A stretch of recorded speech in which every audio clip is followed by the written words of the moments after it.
Carol from Point Blank, Texas, welcome to the Narrow Path.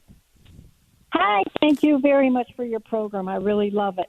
Hey, Thank my you. question is Revelation 20. I'm trying to be an amillennialist, but I'm having trouble with this because it said that he laid hold of the dragon and bound it for 1,000 years. What was the point of that? Are we in that era now when Satan is supposedly bound? Yes. Yes, it's funny that you say you're trying to be an amillennialist. I never tried to be an amillennialist. In fact, I tried not to be. As I studied the scriptures, as I was a premillennialist, I was studying the scriptures. My mind was moving in the direction inexorably toward what I now call amillennialism, what I now know to be called that.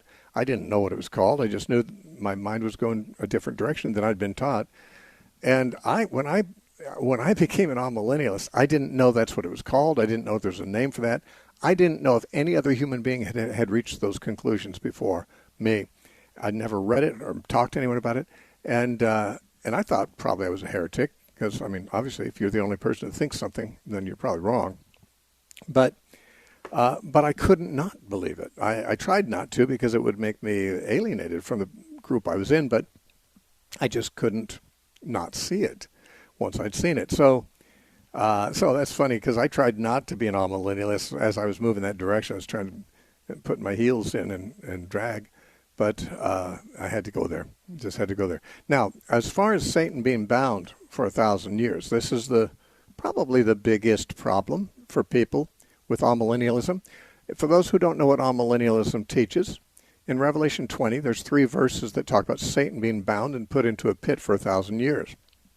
Then there's 3 verses that talk about John seeing the martyred saints, their souls in heaven, reigning with Christ on thrones up there. And then there's 2.5 verses that talk about Satan being loosed for a little while at the end of that 1,000 years and going out and gathering the nations like the sand of the seashore against the beloved city and surrounding it. And then in verse 9 it talks about fire from heaven came down and destroyed Satan and those who were with him. And the rest of the chapter talks about the resurrection of the dead and the judgment and the disposition of the lost to the lake of fire and then the burning up or the disappearance of the heavens and the earth. Then the next chapter talks about new heavens, new earth. So I'll just say this. The amillennial view is that the binding of Satan represents what Jesus accomplished against Satan at the cross. You can find Paul and the writer of Hebrews speaking about this, Colossians 2:15, Hebrews 2:14, and other in places that talk about Christ conquered Satan. It says in 1 John 3:8, for this purpose the Son of God was manifested that he might destroy the works of the devil. And so Satan was defeated at the cross, and this is symbolically depicted in Revelation 20 as a dragon, who Satan's not a literal dragon, so we know you're dealing with symbolism, with a chain around his neck, thrown into a bottomless pit with a lid and a seal on it. Well, that's just all very impressionistic. It's there to say that Satan was defeated and rendered incapable of continuing his former activities.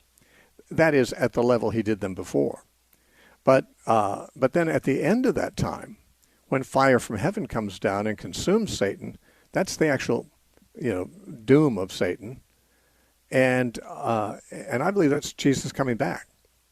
Paul said in 2 Thessalonians 1:8 that Jesus, when he comes with his holy angels, will come in flaming fire, taking vengeance on those who don't know God. That's what you see in Revelation 20, verse 9. And so the 1,000 years is taken to be a symbol of the length of time between the first and second comings of Christ. Now, the big problem with saying that Satan is bound is people say, well, he's still active. Well, of course he's active. He was active even when Jesus said he had bound him. In Matthew 12:28, he said he had bound the strong man and was plundering his house. So, I mean, Satan was bound in the imagery that Jesus used in his speaking. Not literally. Satan's not really bound somewhere. He's saying that Jesus has rendered him incapable of resistance while the gospel goes out to the whole world. And he cannot keep the Gentiles under deception anymore as he did before Jesus came, because the gospel was going out to the Gentiles. So it says that he was bound so that he might not deceive the Gentiles or the nations anymore. Sure, he deceives individuals, but the nations as a whole were in darkness until Jesus sent his disciples on the Great Commission. And now Satan can't keep them in his power anymore. The gospel is too powerful. Anyway, I'm out of time, but I hope that's helpful. I need to take a break. We have another half hour coming. You're listening to The Narrow Path. Our website is thenarrowpath.com. Lots there you can benefit from. It's all free. You can donate if you want to, but it's all free. thenarrowpath.com. I'll be back in 30 seconds. Don't go away. We have another half hour.